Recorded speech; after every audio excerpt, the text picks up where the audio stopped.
What's up, Barney Boy here today, and as promised we are going to be looking over some of the features on the brand new iPad Pro. This is the same one we looked at the other day. There's the iPad Pencil and there's Toby, and this is the 128GB version, 12.9 inch display, Face ID of course.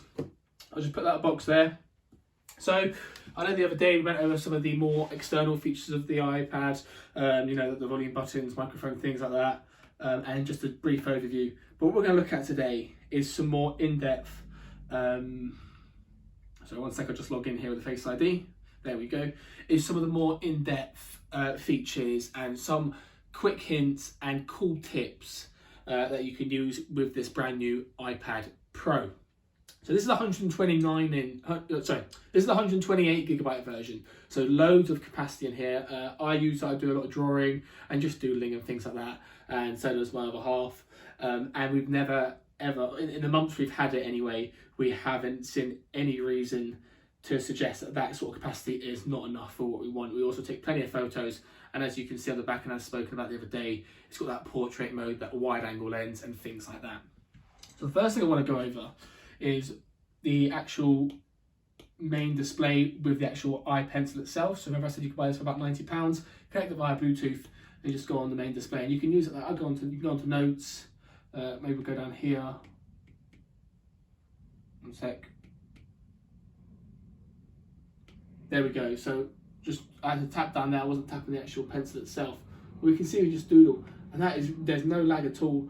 I may as well be writing on paper. And in fact, that's even more pleasing to the eye than it would be on paper.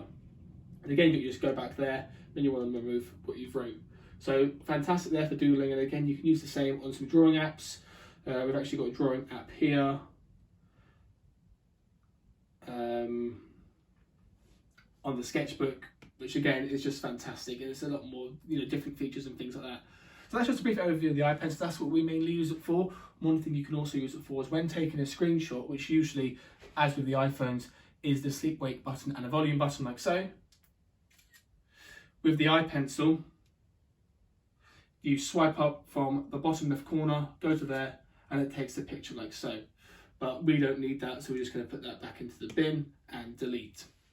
So some of the features of this, firstly, as with iPhones, you can go straight to your task manager here, and you can just scroll through all the different tabs you have open. So say if you wanted to go to YouTube, or you wanted to go to, let's say, straight to photos, or straight to Safari, anything like that.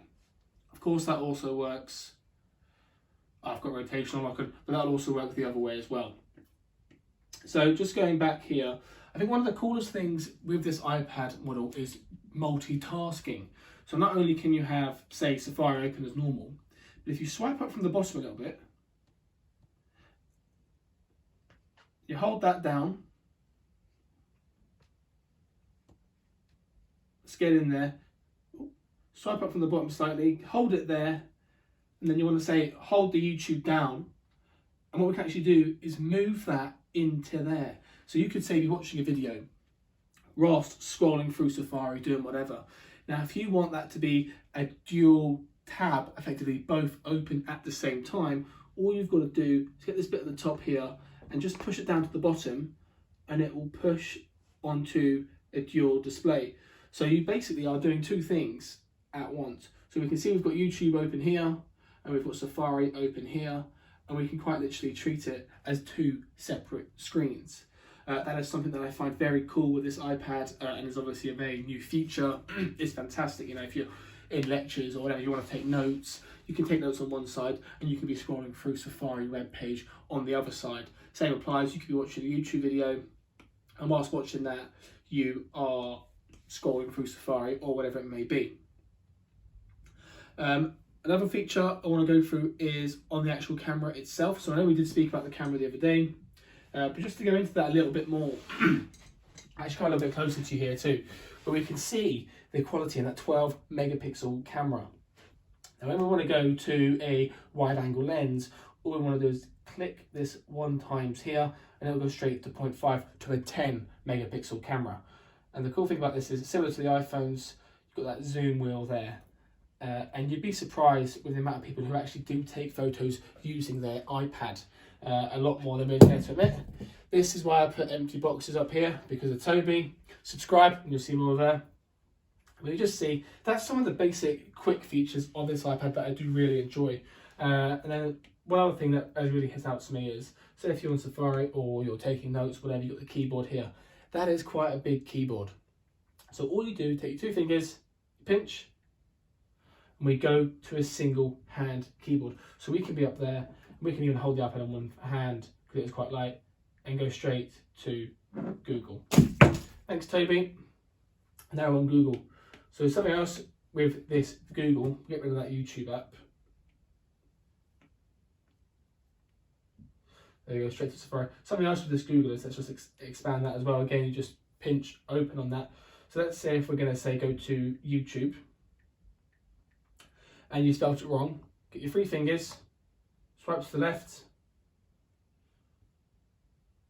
and it will delete it. So, hold on a sec. Got to swipe over the text, and it will delete that text like so. And the same applies if you swipe with the 3 fingers to the right, it will undo it, as we can see there. So we can go back to there, we can undo it like so. That's just a quick little feature that I think is fantastic. I think one thing we don't have with this is the swipe to type effectively like you do on the iPhones. You haven't got that. I think that'd be one cool feature that they could introduce maybe the next update, because especially with this pen, if you want to go Google, it'd just be fantastic to go like that.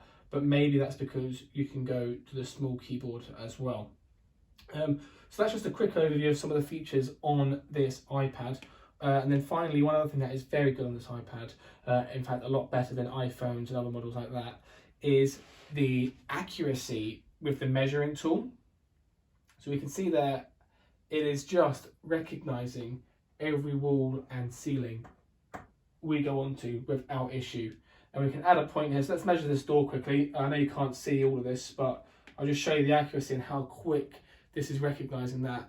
So this is measuring that wall there around the door at 1.83 meters, and that is accurate because I measured that earlier and it was, I think it was about 1.85 meters, but we can see at the top there it's actually missed a little bit, and that's me, not the iPad, who has missed that.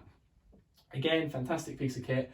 Overall, just for some of those quick hints and tips, I'd have to give this a solid 9 out of 10. There is still so much more with this brand new iPad Pro 12.9 inch that we can go through, and we will go through them so long as you subscribe, like this video, and ring that bell so you do not miss out on any more of my videos that I upload on my channel. Thanks for watching, guys. I hope you enjoyed, and I hope you can enjoy some of the features that I've showed you today.